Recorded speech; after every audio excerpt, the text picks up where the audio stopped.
मुस्तफा भाई, ये जो नया नया आयन का बुखार आपको चढ़ा है वो भी पीटीआई के सर पे, उसको तार फेंके, इसकी वजह बताऊं क्या है? जो आपने तारीख बताई वो बिल्कुल ठीक बताई, लेकिन यहाँ पर दो बंदों के दरमियान डील होती है, दोनों पार्टियां डील करने को तैयार नहीं हो रही।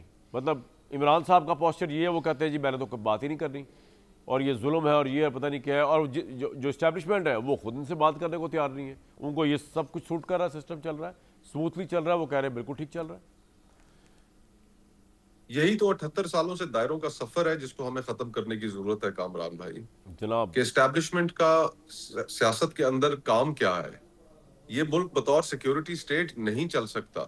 इस मुल्क को आपको अवाम की मंशा के मुताबिक चलाना पड़ेगा, विल ऑफ द पीपल को सुप्रीम रखना पड़ेगा, सिविलियन बालादस्ती पार्लियामान उसकी लेजिटिमेसी को कायम करना पड़ेगा। ये जो आजकल कॉन्वर्सेशन शुरू है कि हमने मजीद सूबे बनाने हैं, ऐसा करना है, वैसा करना है, ये इंपॉर्टेंट रिफॉर्म्स है, लेकिन उन रिफॉर्म्स को लाने के लिए जरूरी तो ये है कि सबसे पहले वो जो पार्लियामान इन रिफॉर्म्स के ऊपर बात करेगी उसकी कोई अखलाकी हैसियत तो हो। आमिर भाई स्पीकर साहब का जिक्र कर रहे हैं कि स्पीकर साहब के साथ बैठकर आप बात करें।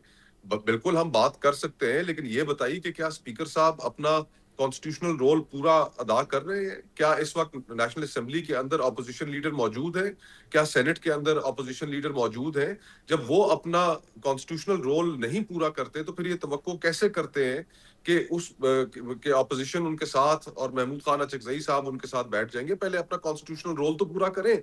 और फिर जिन रिफॉर्म्स की हमें जरूरत है कामरान भाई, ये जी बातें मामूली बातें नहीं है। अभी आईएमएफ की जो रिपोर्ट आई है, उस रिपोर्ट के अंदर मुझे जो सबसे ज्यादा जिस बात से तकलीफ हुई है वो ये है कि उन्होंने कहा कि पाकिस्तान की मईशत अगर आज 2.5% पे ग्रो कर रही है तो यही मईशत 6.5% पे ग्रो कर सकती है अगर इस मुल्क में से करप्शन और बदइंतजामी खत्म हो जाए। यानी कि करोड़ों लोग इस वक्त जो जिंदगी जीरन गुजारने पर मजबूर हैं, वो इस मुल्क की अशराफिया की करप्शन और मिस गवर्नेंस की वजह से है। यानी कि मैंने फिर किसी इकोनॉमिस्ट से पूछा कि जनाब ये जो 1% मैशत का तरक्की करना है, ये मॉनेटरी टर्म्स में इसके क्या मायने हैं? उन्होंने कहा 1100 अरब रुपए। तो यानी कि अगर आज हम 4 से 5% हमारी ग्रोथ का पोटेंशियल जो हम अचीव नहीं कर पा रहे, इसका मतलब है कि इस मुल्क में 5 से 6 हजार रुपए की करप्शन है और बद इंतजामी है। सर, आपका पॉइंट आ गया। हम एक गरीब मुल्क है, आधा मुल्क गुर्बत की सतह गुर्बत से नीचे आपकी एक जिंदगी बात मुझे गुजारने पर बड़ी मजबूर है। जबरदस्त लगी, आपका एक लफ्ज सिविलियन सुप्रीमेसी। 2018 में जिन लोगों ने पहली दफा वोट कास्ट किया था इमरान खान के लिए, उन्होंने ये सोच के किया था कि ये वो बंदा है जो सिविलियन सुप्रीमेसी लेके आएगा। लेकिन धोखा क्या हुआ पौने 4 साल बाद कि इमरान खान साहब ने खुद बताया उतरने के बाद कि सुपर किंग तो बाजवा साहब थे, he was calling the shot.